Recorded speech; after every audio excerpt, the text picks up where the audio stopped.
Hey everybody! Oh boy. Hey Ben the Coin Geek. That's right. I'm never going to get, copyrighted for doing voice acting because no one will know whose impression that was. Even the Simpsons fans probably won't catch that right away. Thanks for being here. I'm Ben the Coin Geek. That's what we're doing. Today we got a question of the day. Thanks to Stax Bowers and the Coin Geek for presenting the Tucson Coin Show. This question brought to you by the Tucson Coin Show, TucsonCoinShow.com. Let's rock and roll here on this question from Philip. Hi, thanks for your informative videos. I write to you again as a numismatic ignoramus. Two big words in a row. That's fun. Extra points. Needing clarification on something. I was looking for something to collect that wasn't laden with crazy premiums and in really high demand, and was considering peace dollars. I noticed that the Mint is making current year peace dollars. Also, I'm an oddball collector looking for interesting coins. I have no direction so that I can focus my expenditures. I just sort of buy all kinds of stuff with no plan. If you can toss out some ideas, I'll be looking and listening for them. Thanks, Philip, for the question. So one of the things is obviously true if you're collecting lots of oddball stuff, that would be a lack of focus and not collecting a series. Collecting a series can be very helpful because it gives you a plan moving forward. So I'm not going to try to talk anybody in or out of collecting anything in particular, but I'm going to speak to his question first about the peace dollars and then about oddball stuff. So the peace dollar set, it is correct that it's in high demand.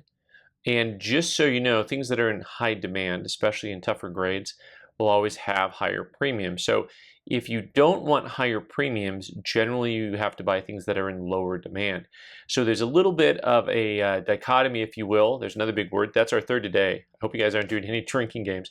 There's another dichotomy here with your wanting to collect something in high demand with lower premiums, right? So usually things in high demand cost more. That's just the way this works. Now, what's nice is in most coin collecting areas, you have the option of buying in different grade points. So we didn't talk budget at all, which is where you always start. I don't know if Philip is buying $100 coins, $1,000 coins, $25 coins, right? So, but for a peace dollar set, for the entire set, using both, all the mint marks and dates, it's a 24 coin set. So it's not too large.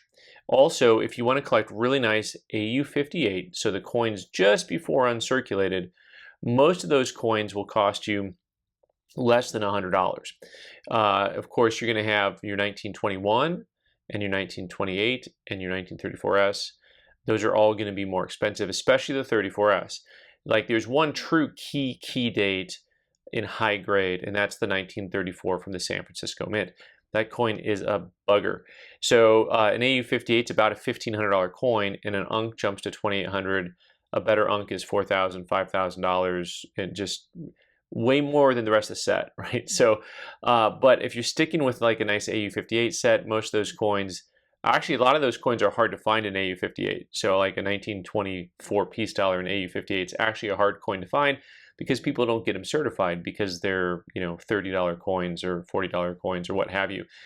So, but your 1921 and 1928 will both be $300 or $400. Your 1927, other 1927 and 28S, those are going to be also in that 200 plus range, 34S.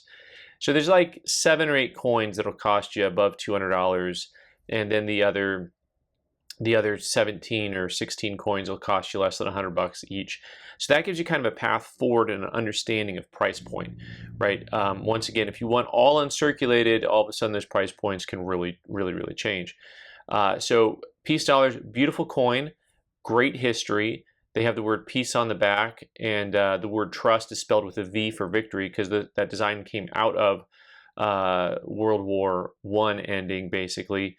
You're a couple years removed from that, and so the symbolism throughout the entire coin is representative of the spirit of the time. As far as moving on to oddball stuff, now look, the peace dollar set or any other set will give you a path forward, and at that point you need to understand what your budget is, and then you can kind of look at price points per coin. But once you get into the oddball stuff, I'm never going to discourage people from collecting oddball stuff. I love oddball stuff. You can see there's oddball stuff all around here. It doesn't hurt to have some parameters. So maybe you can tell yourself, I will never buy X, Y, or Z. certain items you won't buy, or maybe you can say, I'm not going to spend more than $100 on an impulse item. These are things that can kind of give you a few boundaries. So when you're at a coin show or a coin shop, or God help you, you're on eBay, then you'll have some parameters to help stop you from making mistakes. Speaking of eBay and mistakes and even peace dollars, one of the other things we didn't talk about in this discussion is whether or not we're buying certified coins or raw coins. And generally speaking, if you're buying coins that are $100 or more, I recommend you buy certified coins. Based on his comments, he might be a little bit newer to coin collecting. I don't recommend buying raw coins if you're trying to put a certified set of something together. I don't recommend you buy raw coins and try to get them certified. That's just a lose-lose. I also don't recommend you buy raw coins from strangers. So if you have a good local trusted coin shop and they can show you the difference between coins that are cleaned and not cleaned and explain to you why this coin is original and that coin is not, and you want to buy some of these inexpensive, like a peace dollar album raw, nothing wrong with it, okay? So, but you're probably going to have, a lot of the coins are pretty inexpensive, but also you want to make sure you're not just filling them with hubcaps, with shiny, bright coins that everyone else is going to look at and say, dude, these are all cleaned, when you don't know. So when you're getting into the marketplace, certified coins helps you have some sense of confidence that you're not buying coins that have been cleaned or played with or what have you. Meanwhile, if you go on eBay and you're looking especially at raw coins, all day long there's stuff on there that's misleading. And some of it's intentional and a lot of it's not. I think a lot of people are just, what was the word? Ignoramuses. I think a lot of people just list stuff and they say, hey, I like this coin, I'm going to call it uncirculated. Well, we buy sets all day long from people of raw coins and holders, and my goodness, the things that they call uncirculated that are like cleaned extra fines, it's just, there's a lot of stuff like that out there. And the person, it was their own personal collection and they were identifying what they thought the coin was. And so that's a real thing that happens that's, I don't think, nefarious. I just think people don't know what they're doing. Like they never learn how to grade. And so they just write whatever they see, like, oh, this looks good.